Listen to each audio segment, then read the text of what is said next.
We have got loads of fresh stock due in this week. We've got 12 cars due in. Obviously, we had quite a few due in last week as well. We've bought all these private, but we bought them through the motorway platform, where basically private individuals can put their cars up for sale. Dealers around the country bid on them. Highest bid generally wins. Dealer goes and just collects it direct from the public, and obviously motorway charges like a brokerage fee to sort of do that. But what we've got due in, we've got 2 Ford Fiestas, 2 Vauxhall Chrysler Nexus, Peugeot 208, Audi A5, Renault Clio, Vauxhall Mocha, a Peugeot 2008 and a Renault Capture. So a lot of the stuff that I've bought sort of the sub £10,000 type of cars. We had a problem last week where we didn't have a valeter. We've now filled that position, which is with John Joe, who I think that Dara, you've had done a video of him, haven't you? Yeah. So he's doing really well. He seems to be very, very knowledgeable about sort of the valeting and the polishing as well. So we're going to get him to start doing like polishing on the vehicles. We've even looked at potentially maybe we'll offer ceramic coatings on our cars as well as like an optional extra. We briefly touched on the camera system, but we're going to go into that a little bit more detail, which is there, so that actually changes if someone walks or goes into the vision. But we've got like alarm systems, so we can talk through the cameras. We get like intrusion alerts at night, which I might be able to show you because we've had a couple of people walking around late at night, so I might be able to show you. But other than that, we have been busy. Sales have been a lot better this week. We've had to sort and organise, pay for the insurance, which is a lovely time of the year because that's normally a big bill, but that has came slightly down just from my no claims. But yeah, we'll get into the episode and hopefully you enjoy it. Remember to subscribe. My name's John. I'm here at Clovelly Cars. Yeah, I just keep all the cars clean, set a good showroom condition for the customers buying the new cars. I've had a couple of years experience, just started up. I've kindly been offered a job by a few good friends who knows Alex. So hopefully it come down and you're happy with your car, nice and shiny, yeah. I've got this Vauxhall Severa in today. It's going to receive a full pre-wash, a safe contact wash. I'll be decontaminating the paintwork with iron and tar. That's just to bring off all the contaminants what's been left on the road, over all the salt, all of the brake dust off the car, and then I'll be giving it a clay bar which will strip off any leftover contaminants, and it'll receive a machine polish. It'll bring the paintwork back up to its standard, brand new.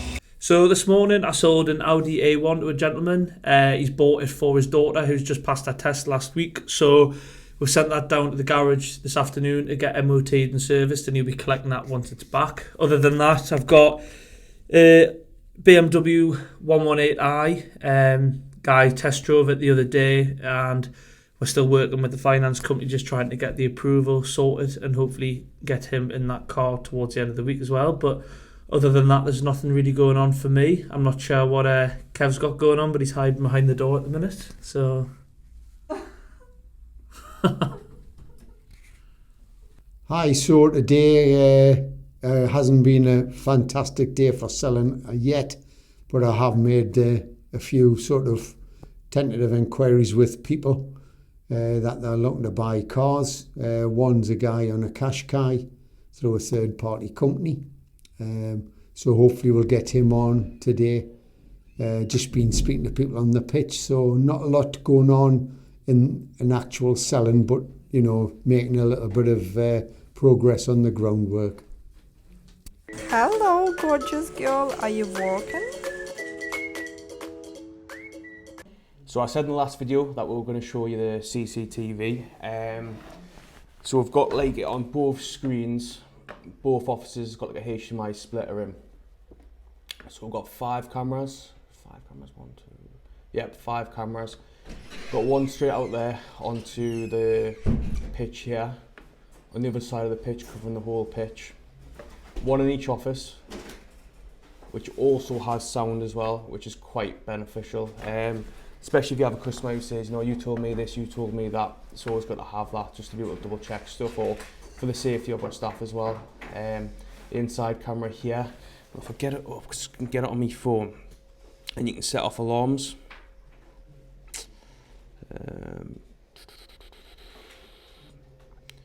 So here it is there on my phone.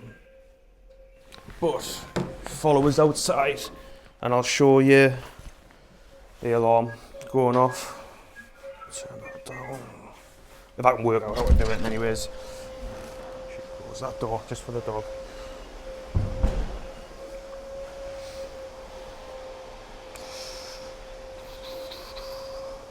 So you can also talk through it as well as setting off an alarm. But I'll set this off first. So you can set off like a light alarm, which is like that. It flashes. And you can also set off a audio alarm. And you can also talk through it as well, which is ideal, isn't it? Just give people a little bit of a fright if they were to sort of be out, like say on the pitch, I'd say 2, 3 o'clock in the morning, and also like be able to talk through, obviously tell them to stop whatever they're doing if they're trying to pinch cars or pinch parts off cars. So one thing there I forgot to mention is that you get notifications on my phone after a certain time.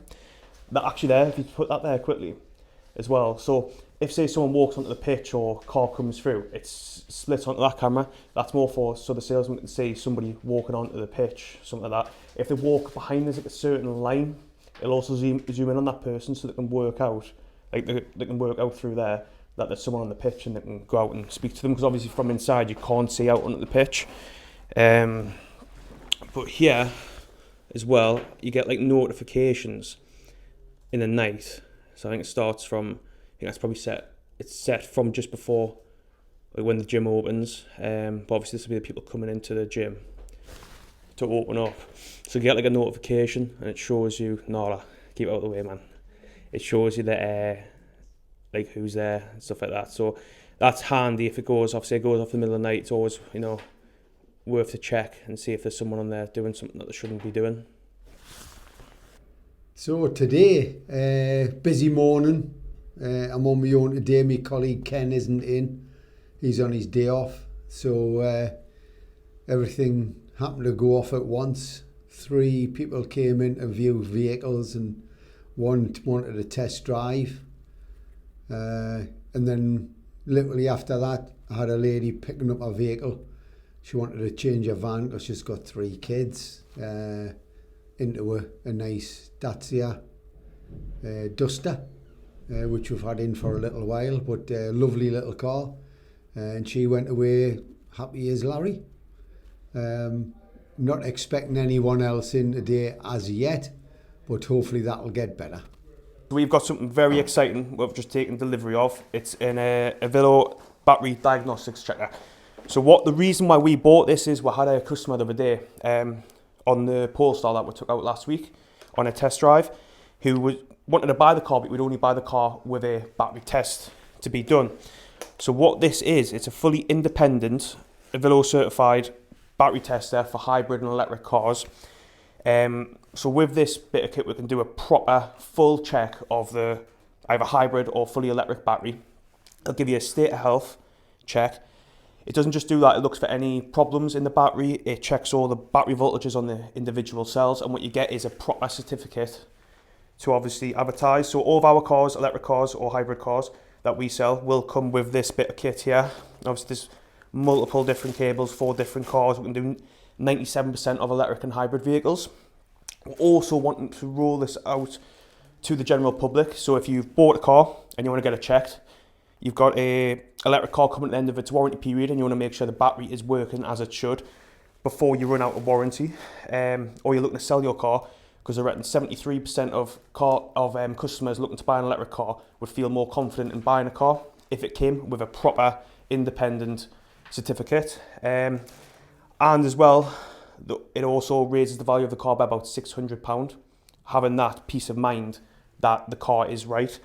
So anybody wanting to get one done, you're buying an electric car, you're selling your electric car, your warranty period's coming up, or you just want peace of mind that your battery is working as it should, we will be able to offer this from next week for £99 at a discounted rate from the £149 recommended retail price. So this week currently, so Kev's got an A-Class, which he's sold via a third-party company who got in touch with us. So that's going to be getting delivered up to Scotland, I think, later on. Well, it'll probably be early next week now. The Audi A1, the Tiguan and the Duster, I've got all three of them going out this afternoon, one after the other, so I've got quite a busy late afternoon. The 1 Series, I think I mentioned the other day, that is just waiting for payout. So it's been some backwards and forwards with the finance company getting everything sorted out, but hopefully we should have that finished off by today, really. And the Polestar I did on Tuesday night, so that is PCP, so it's the first PCP I've done. I think it's the first PCP the business has done as well, to be fair. So that's sold to a guy who lives in Wales, so he'll be collecting that early next week, hopefully, as well. And yeah, that's everything we've got going on at the minute. So I've been advertising cars this week, making photos and videos, trying to get everyone on camera. It's really hard. I'm actually spending a lot of time doing it and just been working on my project 3 for my apprenticeship. So we've just taken this in, part exchange. We're not actually looking to retail this one. We're going to be sending it off to one of the traders and give him a chance, obviously, to buy it off us, sell it from his car pitch, and try and make some money. But what it is it's actually a Cat S, which means previously it has been damaged. But we're going to take it out for a little drive and basically see if it is as good as what it would have been like. Obviously, no, it wouldn't be, but you can save a lot of money buying a Cat S vehicle. But if you come round here, Daria, just push past that door. Take a look in there. This is how it came in. So this is how the customer's brought it in. It's a bit, I mean, bodywork on the outside is not terrible. It's got a few bits of rust. It's manky. It's full of dog hair. But I think the lad who we deal with will be able to make money on this car. It's probably what I would say ideal for a cheap dog car to transport the dogs around. But we're going to take it for a little spin first, make sure it's okay, and then we're not selling something which is horrible to him. So obviously he's going to make money as well. So we'll take it out and we'll see what it drives like.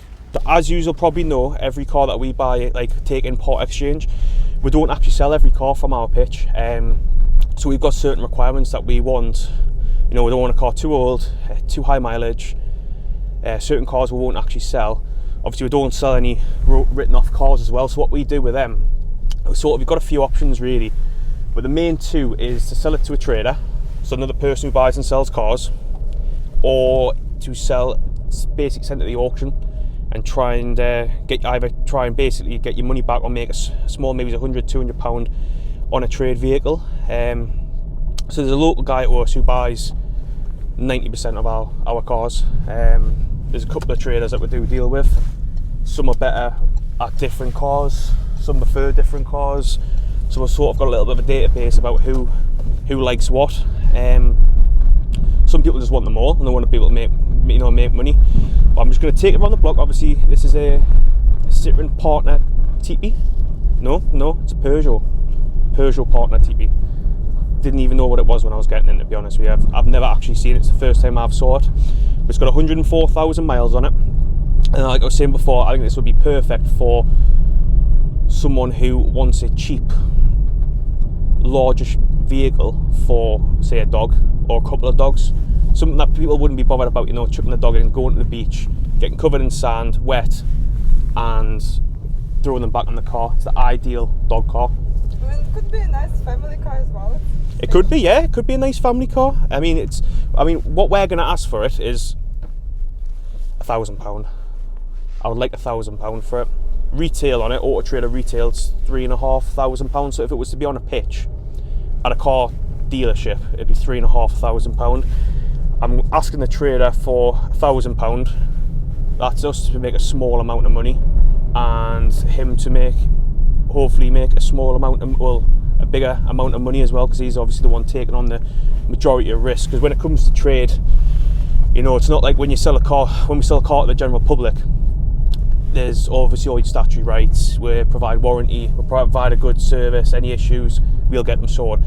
When it's trade, the reason that they're sold cheap in the trade is obviously he could buy that car, sell it tomorrow for £2,000, £3,000. He's made himself a few £1,000s. He could buy that car, like say today or tomorrow, drive it down the road, and it blows up, and it's worth nothing. He's got to scrap the vehicle.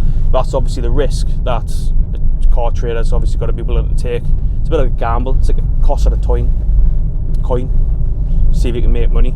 But yeah, hopefully we'll get £1,000 for it. He loves to negotiate, and he loves to spin a coin for, you know, for a price as well. But I'm not sure if it'll be this episode. You'll find out. It could be this episode, could be next week, but we'll let you know what we'll get for it.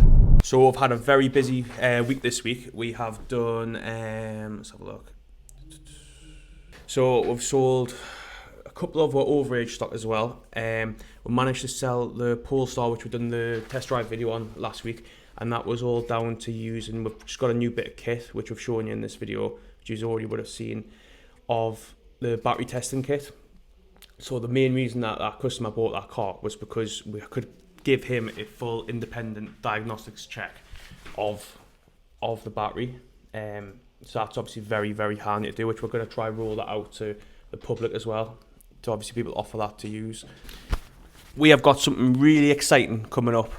All I can say at the moment, because I can't give too much away, is make sure that the May the 2nd you've got booked ready for something extremely exciting that we're going to be running.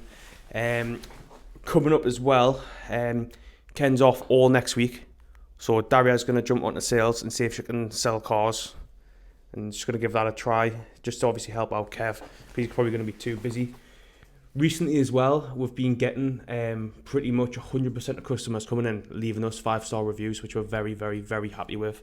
Obviously, you have to build a business on 5-star reviews, and it obviously just proves how good our sales process and after sales process is.